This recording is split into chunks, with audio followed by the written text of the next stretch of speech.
Hello and welcome everyone to another beautiful day as we go hiking through the forest. And today's story is a very interesting one. It's crazy actually. I think about this story a lot because I'm just stunned that it actually happened and it happened the way it did. It's mind-blowing. But ultimately, to give you the end of the story, I got completely squished by a skid of stuff, like a wooden pallet full of products, full of boxes. It weighed like 500 pounds and it squashed me. Squishy, squashed, squished. Flattened out like a pancake. Completely flat like a piece of paper laying on the floor. Just nothing there, flat as can be. And they had to actually get shovels to scoop me up and then put like an air pump in my mouth, or what they thought was my mouth because it was completely flat, and then pump air back on me in order for me to retain my human shape. But how did that happen? So let me tell you the story. It was a day like any other day, and I had a warehouse job at the time. And I was working in shipping and receiving. And on this particular day, we had a container coming in full of products. But the thing is things were getting insane at this point. The warehouse was quite large, but it was jam-packed full of stuff.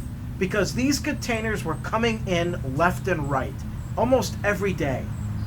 And we just simply had no room left to put any more products.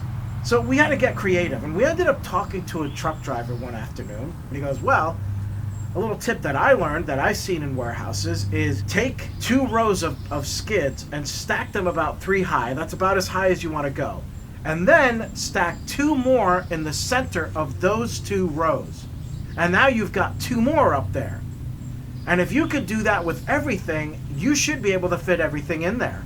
Of course, the most important thing is that the skid of products must be wrapped with this stretch wrap very tightly. And at least multiple layers of it. Because if you don't do that, it's going to wobble and there's going to be a problem. That was actually my advice. We had to hire guys to come in, temporary workers to come in and empty the container. They had been there before, so they knew exactly what to do. But unfortunately, they didn't follow instructions. We were really busy this day with tons and tons of orders, and they were huge orders. Large amount of orders. It was a crazy, insanely busy day. One of those days where you just want to scream by 10 a.m. So these guys were left to go and take care of the container. And of course, as I would explain to them, all right, make sure you do, yeah, we know, we've done this before. Okay, I just want to make sure, no, we got it, we know. All right, that's fine, but I just want to make sure that, no, we're good. We've done it a bunch of times, we got it. All right then, great. Just make sure you wrap them well. They got to be wrapped tightly. No loose wrap on it. That's really important, okay? Okay, tightly wrap it. Yup, tightly wrap it. All right, everybody understand? Yep, we all got it. Great, excellent. Tightly wrap, right? Tightly wrap. Great. So off they go. Now they're making the skids. Every so often I go and check. All right, guys, this is loose. You're only putting 1 thing of stretch wrap here. You gotta do it Look, watch how I do it. No, we know. No. Watch how I do it. And I show them and I make it really tight. I'm like, look how tight that is. You gotta do it that way, all right? Okay, all right. Things get busy. I'm back to work. I go check on them again. Still loose. I'm like, guys, you gotta do it tightly. These things are going to be stacked on top of each other. They need to be strong. They have to be able to hold in the weight and the pressure and all that. You gotta do it tight. Come on now. Okay. At one point, I actually got so aggravated, I went to my main boss, the guy who was my supervisor, and said, hey man, they're not listening to me. I don't even know how to get a hold of them. They're not listening. They're not wrapping it tight. We're going to have a big problem here. All right, I'll go take care of it. Don't worry, bud. I'll go take care of it. So he goes back there. And the thing is I didn't like yelling at people. I didn't want to yell at these guys and be like, yo, listen to what I'm saying. He had no problem. Yo, guys, you're not doing this right. How many times you got to be told? So that gets taken care of. I'm hoping that they listened and now they're doing whatever. So they're bringing these pallets in. And I don't even have time to even work back there now, so my coworker is grabbing the pallets with the forklift and stacking them. And I'm taking care of some orders. And every so often, I'll grab the forklift and also help. So now they're starting to get stacked up. And I'm getting concerned because they're still not packing these things tightly. We're really stuffing the warehouse now. We're doing that technique the truck driver told us about. So these skids are like 25 feet high up in the air. Each skid weighs like 500 pounds with all the boxes and products that are on each of them. And they're all square, so everything's square. We now go past our normal lunchtime. Like, the way it's set up is my lunchtime was at 12, my coworker was 12:30. So that way there's always somebody working in the back of the warehouse. And it's never, in case a truck driver shows up or whatever's going on, there's always at least one person back there. So I can't take my lunch. And now it's a half hour later. So that kind of threw everything off. That's going to throw off when orders get completed for the day. It's going to throw off my coworker because now his lunch is going to be later. Everything gets screwed up. So I go off to my lunch. Get my lunch, come back, I'm done with it, and now I'm walking through the warehouse. My coworker leaves to go to his lunch.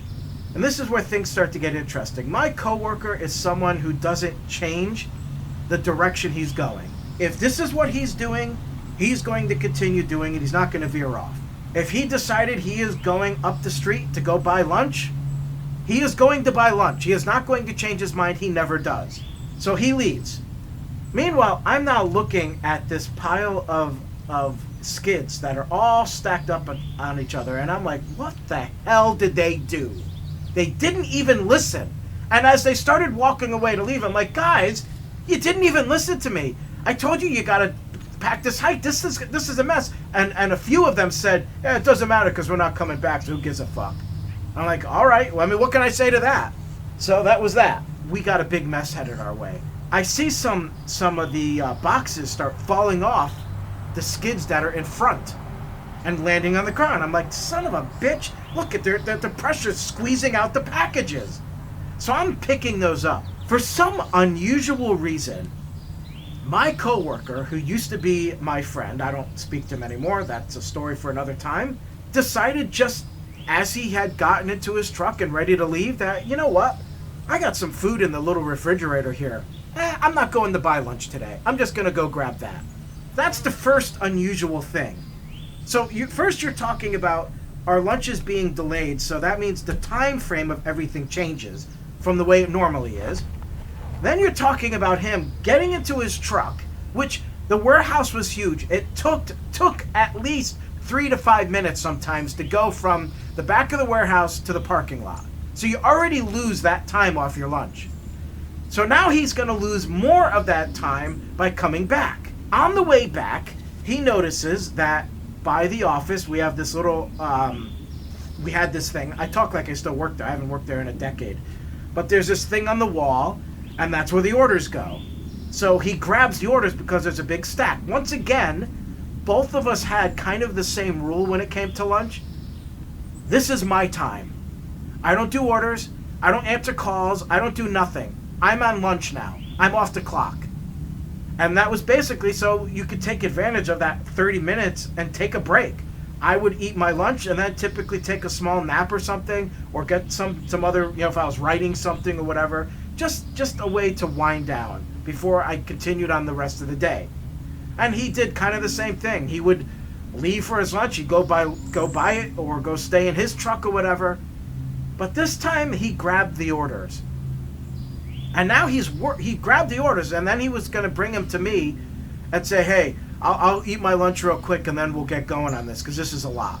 It was just completely off from what he normally does. But by grabbing those orders, after deciding not to go buy his lunch and come back, it led him into the warehouse where I was standing.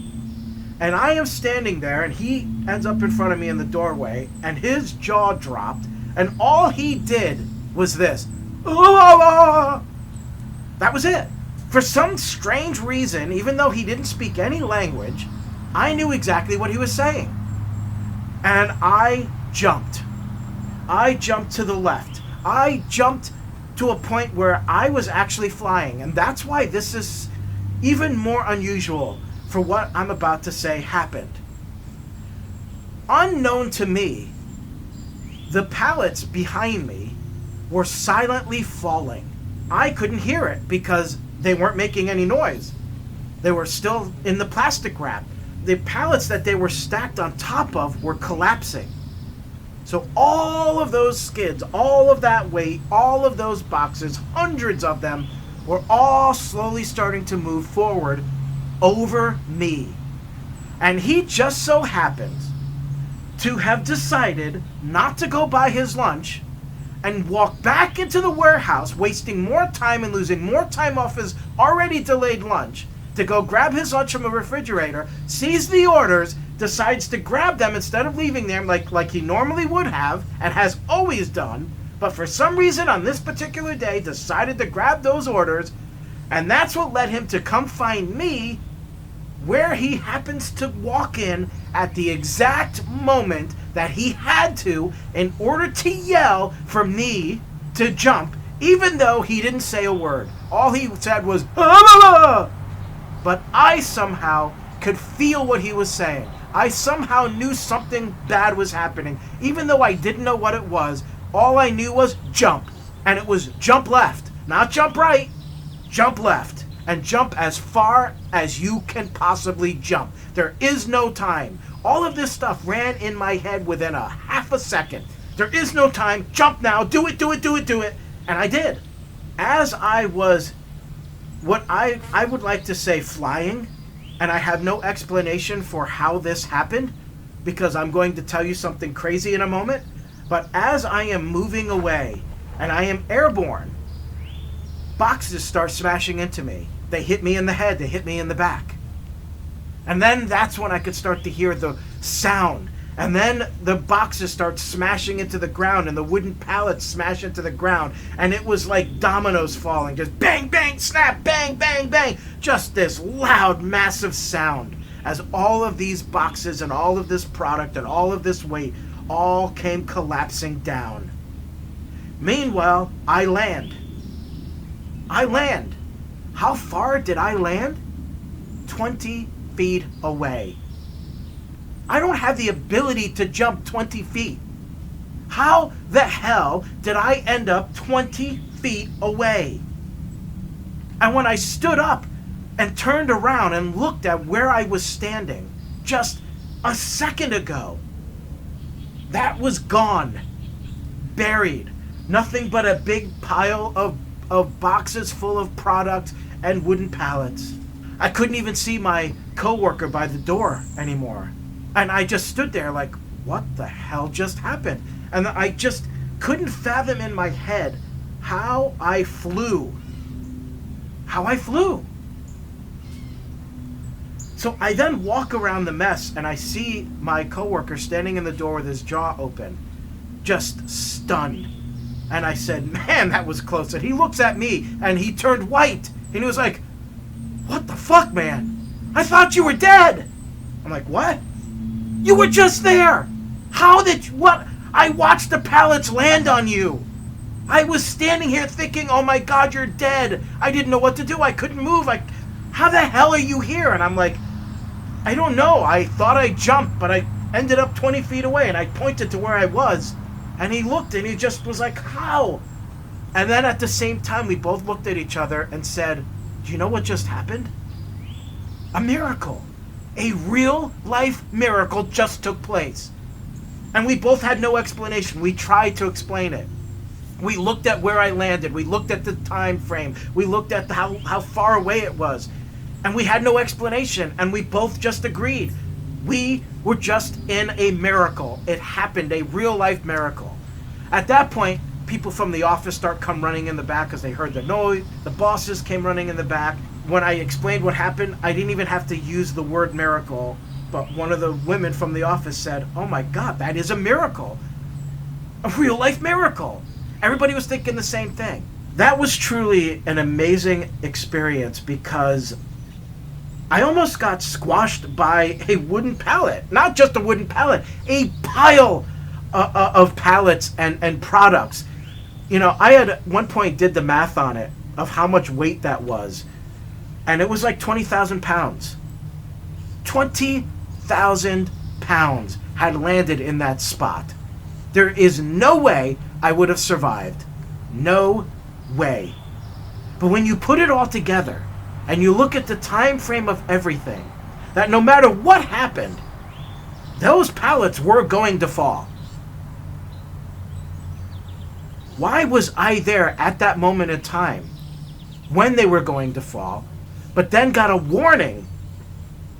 And all these things came together that saved me at that moment of time. Was I supposed to be a product of a miracle? Was I supposed to have gone through that to prove to people that miracles do exist, that things that we can't explain really do happen, and that they can happen for a good reason?